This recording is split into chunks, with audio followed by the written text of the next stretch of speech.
Trustee Kistner, we are ready to begin the Program Management Committee meeting when you are. Oh, okay. I didn't know we were jumping straight into that. Can we get a roll call? Yes, the record will reflect the... Oh, wait, sorry, excuse me. For the record, I failed to. So this is the 262nd meeting of the Program Management Committee for the Metropolitan St. Louis Sewer District, Tuesday, December 31st, 2024. So now, can we have the agenda? I mean, the roll call. Yep, I will note that Trustee Wabi is present in the room. Trustees Kistner, Evans, and Watson are present online. And I do not believe we have Trustee Wilson or Nikozison yet. Okay. We have a motion to approve the committee minutes from December 3rd, 2024. So moved. Second. Okay. There are no comments by the chair, so now we have engineering department agenda items. Good morning, trustees. My name is Brad Nevoy. I'm a stand-in for Rich. He's off today. We have 13 agenda items. They really won't take that long. We're going to probably group several of these together. The first item we have is the CSO volume reduction green infrastructure, Cardinal Glennon. This ordinance authorizes the district to enter into an agreement with Fresh Coast Capital, LLC, also known as Greenprint Partners, to provide financial assistance to the Green Infrastructure Grant Program for the construction of green infrastructure. The purpose of this project is to reduce combined sewer overflows into the Mississippi River per the long-term control plan. This project will reduce runoff with the installation of 4 bioretention basins. Total cost for the project is estimated at $1,428,618, and Fresh Coast Capital is requesting that same amount to be reimbursed for the cost of the green infrastructure. We have an exhibit that is attached to your agenda. It's a map of the green infrastructure. They're building 4 bioretention basins near or in an existing parking lot that is behind the existing hospital.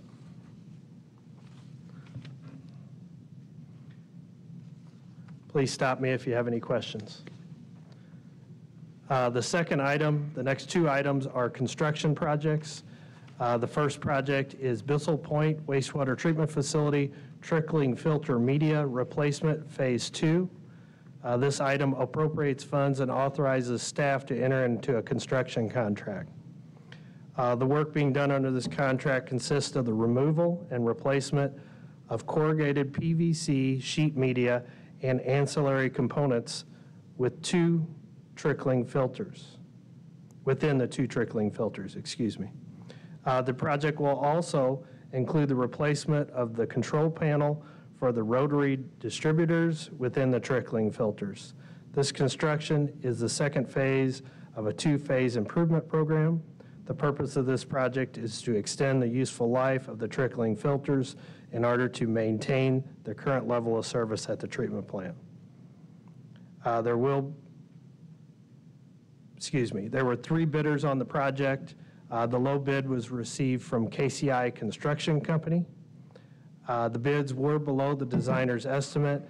There's 2 years of appropriation here, totaling $18.2 million, $12 million in fiscal year 25, which is just above our original planned budget estimate.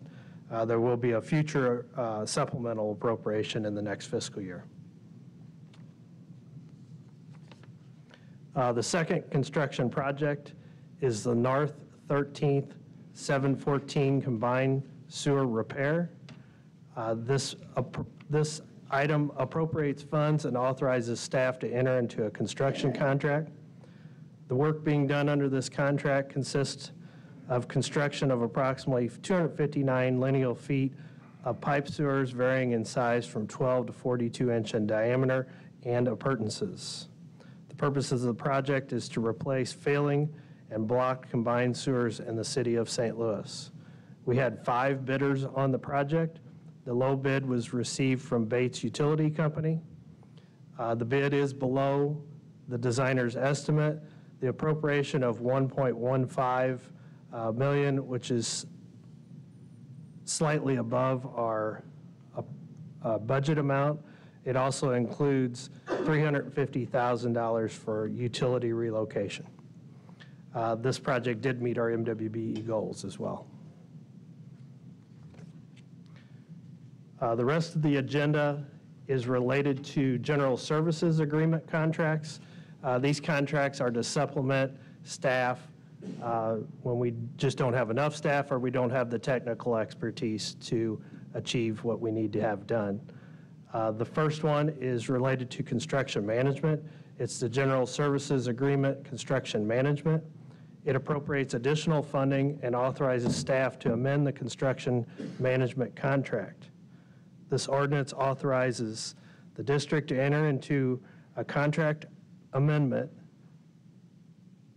for the second option year with KEI 360 Construction Services, LLC, for various construction management services, which include testing of materials, inspection of electrical and mechanical work at MSD's wastewater treatment facilities, and various pumping stations and other inspection services on an as-needed basis to supplement district staff and workforce.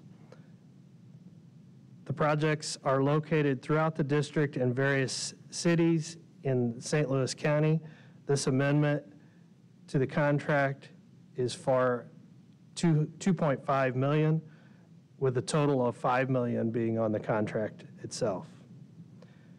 This appropriation for construction management services is equal to the proposed funding presented in the CIP budget supplement.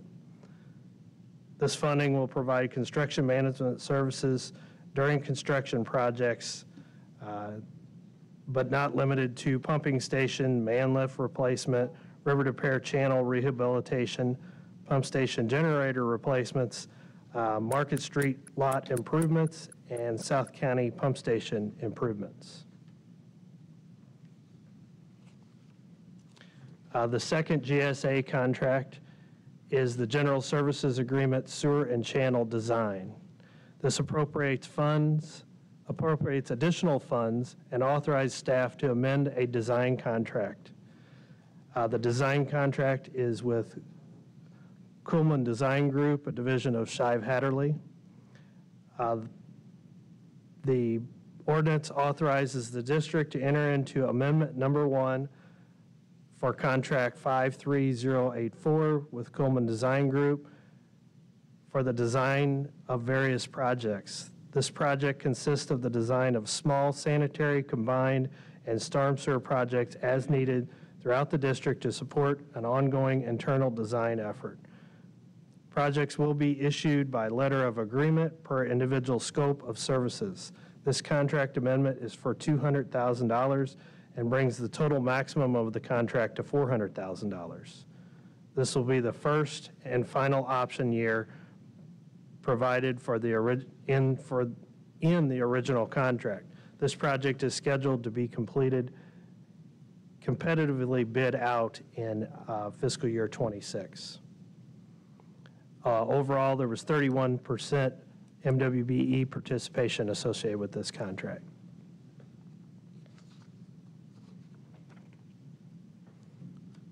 The next 3 GSAs are all very similar. They're all to help provide geotechnical services to help support district staff doing design projects. The first one is the GSA Geotechnical Contract A, and Contract A, B, and C are all identical. Contract A is with Geotechnology, LLC. This ordinance authorized staff to enter into amendment number 1 with Geotechnology for geotechnical services associated with the design projects on an as-needed throughout the district. Services include rock and soil analysis, testing, recommendations, and evaluation of foundations, slopes, and bedding for projects to be completed either in-house by our in-house or design consultants.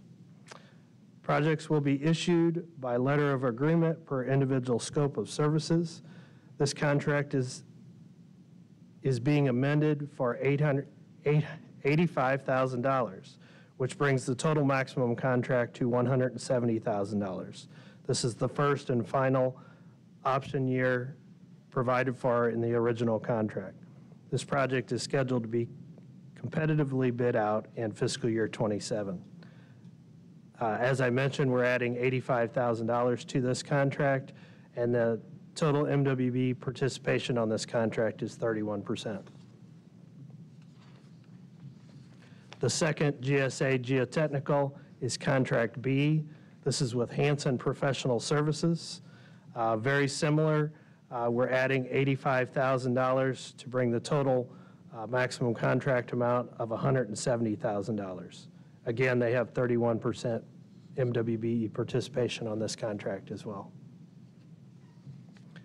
And the third is Contract C. Contract C is with Terracon Consultants Incorporated.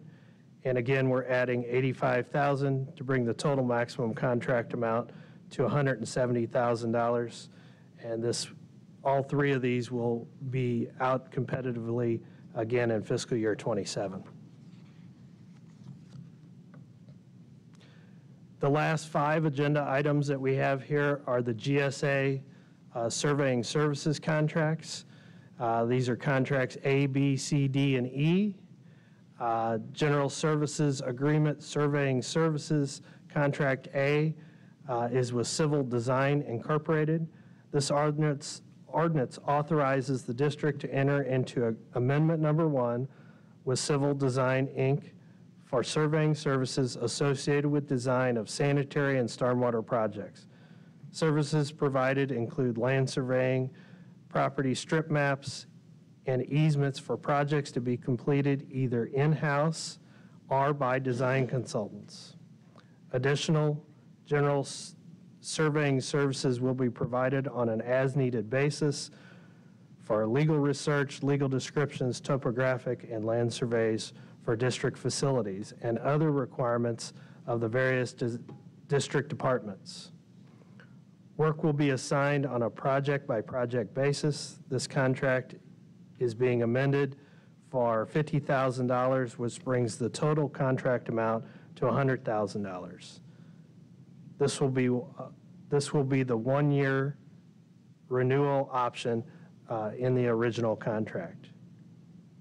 This contract, we actually award these as a group, so we end up getting usually 1 or 2 minority firms, minority or women firms to participate, and actually on these we had 2 out of the 5 that were minority firms on this grouping. We do that because it's hard to sub this work out. It's all self-perform work. So that was Contract A.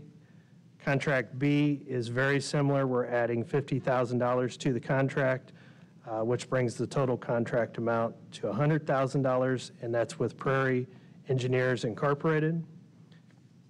They're also a minority firm, a WBE firm.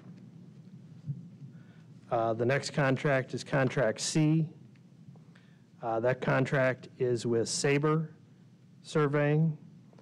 We're adding $50,000 to bring the total contract value to $100,000.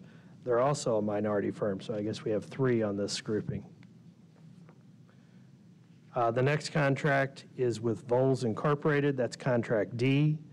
Again, we're adding $50,000 to bring the total contract value to $100,000. And the final contract is Contract E with Juno Associates. Again, we're adding $50,000 to bring the total contract value to $100,000.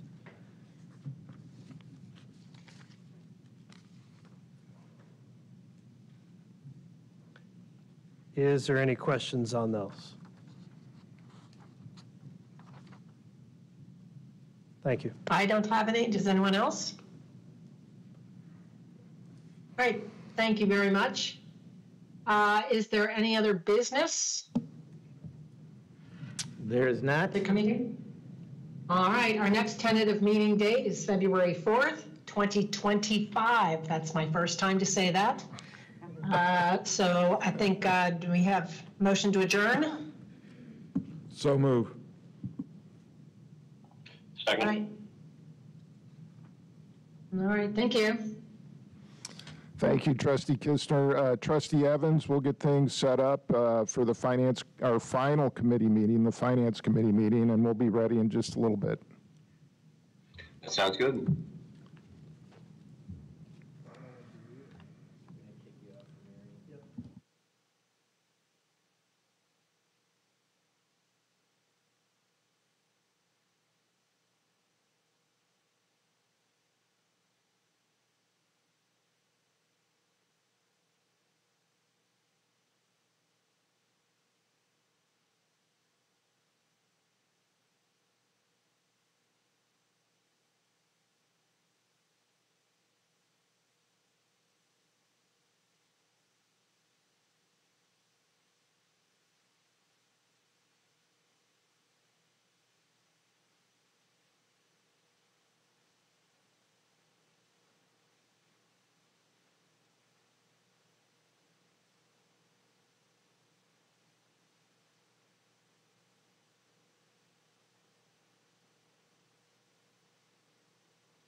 Trustee Evans, we're ready to begin when you are.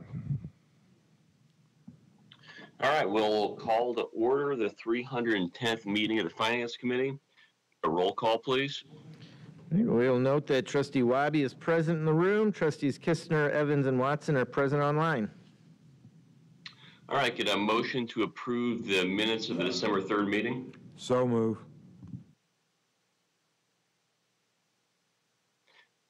Can we get a second for that? Sorry, second, I was off mic. Not a problem. First agenda item is the Kirkwood Intergovernmental Water Data Agreement. Good morning, trustees. So the district receives approximately 430,000 water records per month from the city of St. Louis, Missouri American Water, and the city of Kirkwood. Of that 430, roughly 10,000 records are received from Kirkwood. So the district has formal contracts with the city of St. Louis and with Missouri American Water, but we don't currently have a contract with Kirkwood to receive that data. We've been operating under an informal agreement with Kirkwood in which we don't bill Kirkwood for sewer services in exchange for that water data. We have attempted in the past to execute formal agreements with them, but we're not able to do so. We were finally able to get an agreement that we believe is satisfactory to both the district and to Kirkwood, which is why I'm here before you today. So this agenda item will authorize the district to enter into an interlocal or an intergovernmental agreement with the city of Kirkwood to receive water data on a monthly basis. The initial term is for 10 years, and it has 5-year renewal periods if neither party objects. The amount that we would pay Kirkwood during the first year of the contract would be $30,000 annually, with the 4% adjustment. Actually, it's a lesser of 4% or the CPI during the course of the agreement. Are there any questions that I can answer regarding this item? So how do we do this with the county or with Missouri American Water and the city of St. Louis? So we pay them a monthly amount each month, and we right now pay the city approximately $194,000 a year, and we pay Missouri American Water approximately $350,000 a year. I'm sorry, aren't these like public records and shouldn't they just deliver it to us? There's a little bit more that's involved in that. We actually have access to their computer systems, and so oftentimes staff will have to go in, pull data out of their systems or do some research. The records per se aren't necessarily public. I mean, we would have to file open records request with the city of St. Louis. Missouri American Water is a private utility and not subject to open records. Okay, that's all. Any other questions? Okay, thank you. All right, we've got one other item on the Finance Committee meeting, and that's our monthly portfolio update. So we'll look at the four-square grid that we look at every month. Not a lot of changes from last month. I'll start in the upper left. The portfolio is about $17 million higher than last month, so more money's come in than has gone out. That's typical this time of the year because we're seeing property tax collections coming in from city and county. Not big changes in the statistics. Our yield to maturities, maybe 2 basis points different than last month. Benchmark's about 4 basis points different, so not a lot of change there. What we're seeing generally in rates is that even though the Fed has been cutting overnight rates, all the maturities, all the investments that mature less than a year, new investments, those yields are coming down. Everything 2 years and out, we're actually seeing stable to going up. And that could reflect, expectations on future inflation, just uncertainty about, certain policy implementations that'll be upcoming, that sort of thing. Weighted average maturity, we haven't extended anything this month, so we're down a little bit. We've dropped under a year. The portfolio is always close to 2 years because it's only the 1 to 3 year maturities. Moving over to sector allocation, again, not big changes here, but we are pushing the policy limit on commercial paper. We're still under it, but that's where we get the best yields for maturities under 6 months, so we're kind of maxing that out. Just smaller changes in the U.S. Treasury bond and Fed agency notes, but well within the policy limit. So we're in compliance with the policy. All these roughly non-changes are reflected in the other 2 squares as well. Fund summary, the bulk of that 17+ million portfolio is in the operations. Not big yield changes there. Construction escrow we keep pretty short. That's come down a little bit just because the shortest maturities we have seen yields drop. So that dropped maybe from close to 450 to 440, the yield on the construction escrow account. Then the maturity distribution, everything's between 1 to 2 basis points of where it was, or percentage points of where it was last month. So no big changes there. As usual, we have a lot of our portfolio maturing within the next year, where the portfolio has the bulk of theirs maturing 2 and 3 years out. Any questions on the operating fund portfolio? If not, Trustee Evans, that's all we had for the Finance Committee meeting today. All right, thank you. Next tentative meeting date is February 4, 2024. Can I get a motion to adjourn? So moved. Second. All right, thank you, everybody. Happy New Year, everyone. Thank you. Happy New Year. Happy New Year. Happy New Year, everyone.